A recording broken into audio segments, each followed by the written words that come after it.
Hello, my name's Kimala Ryan, and I'm going to demonstrate how to use a adapted book using objects in a child's home, favorite items that they're familiar with, to promote understanding two-dimensional objects are related to the three-dimensional objects in our world. And we're also going to be giving them an opportunity to learn how to indicate what they see or desire by looking or touching. So we took pictures of our kids' favorite things and we made a book. It's a 3-ring binder and it has images of what he's familiar with. It's in a 3-ring binder so that when I present it to him, he will see it as you're seeing it now, one picture at a time. And it'll be easier for me to do if I have a little surface. Let's have a little table, a little stool. I have a little toy, as one of the pictures we took a picture of, his chewer. I'm wearing all black and I have a mirror in front of me so that I can see what he might be gazing at. So unlike a typical book where we open it side to side, this is going to be more like a display. Okay,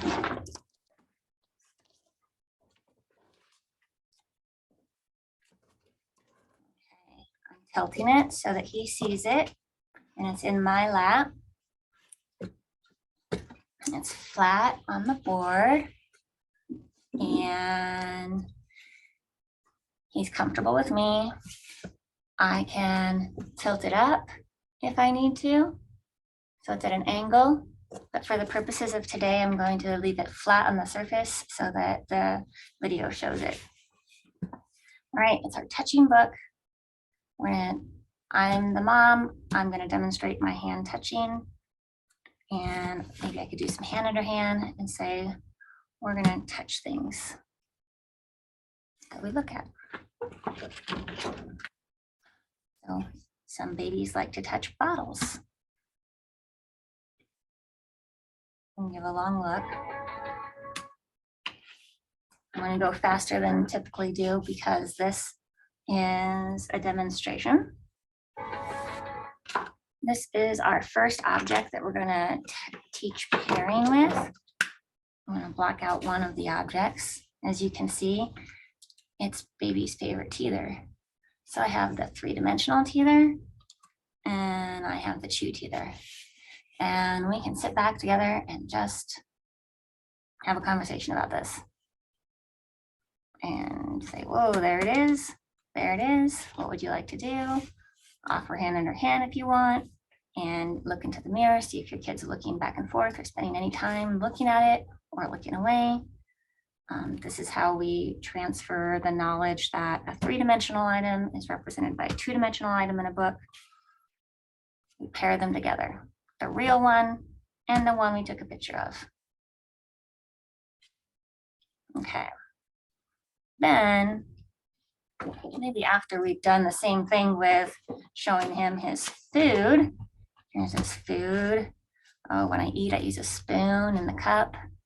We can put the food over here and talk about that. Maybe then we could say, which one is this?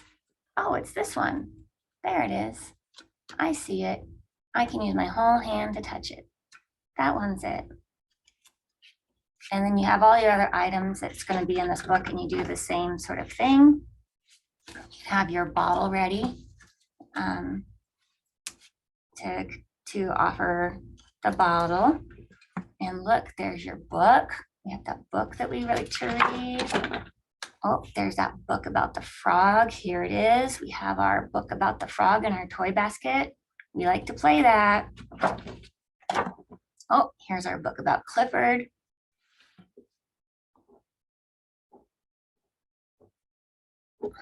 Here's our book about Clifford that we like to look at.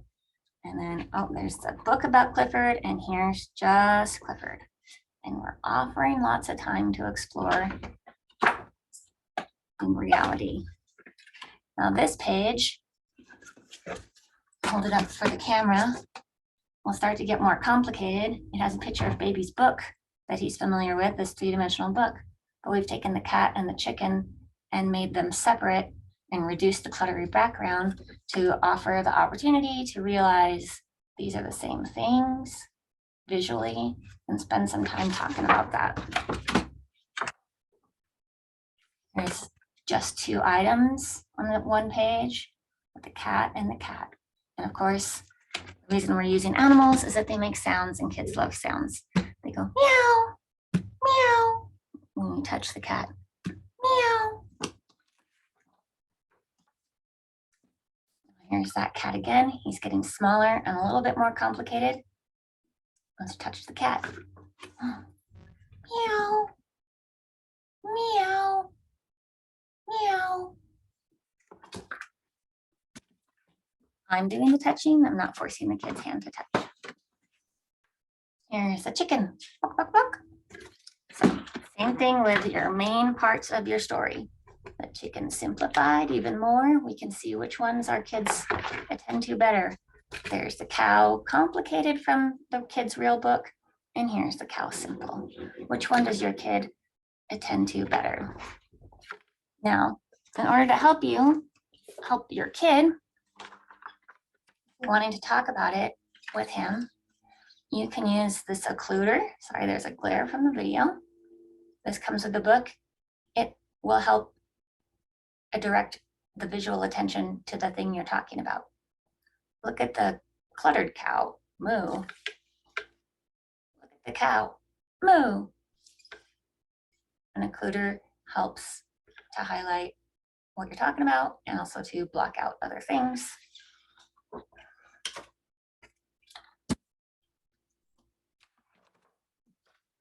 To the end of the book, it turns over, and I've added a picture of a kid's hand and touching the book, so I can ask the kid to now see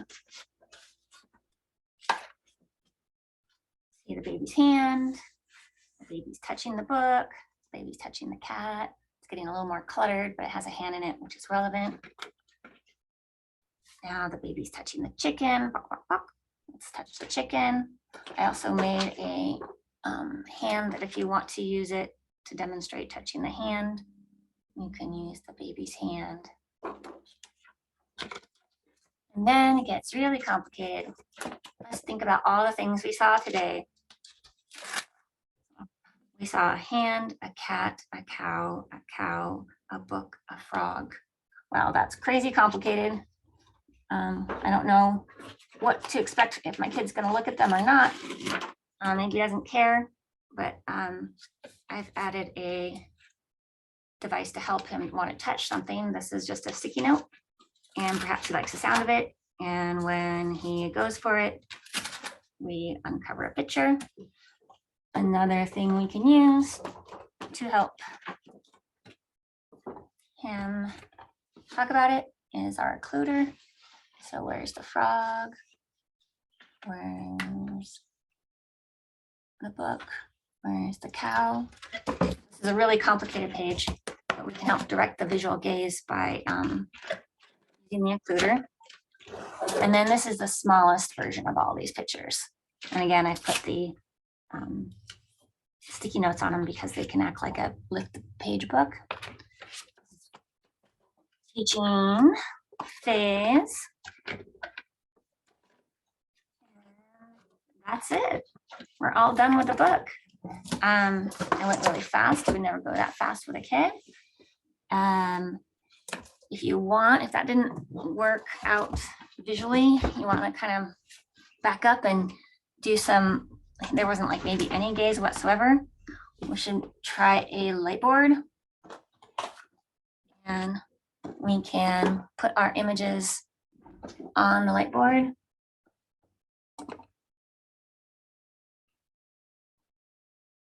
Come there and look at them together. And again, you can use the occluder. You can put images of just the item cut out instead of having it on the white might be too much blocking for the light for your kid.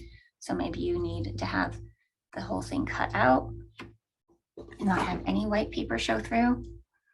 And we can use the hand to touch and use hand under hand to talk about our hands. Here's our hands, my hands into yours. And my hand likes to touch the two-dimensional object, which is the same as our three-dimensional object. So those are a few different ways you can start to introduce touching to communicate understanding, or receptive understanding, or expressive understanding of labeling things that are common in your everyday house.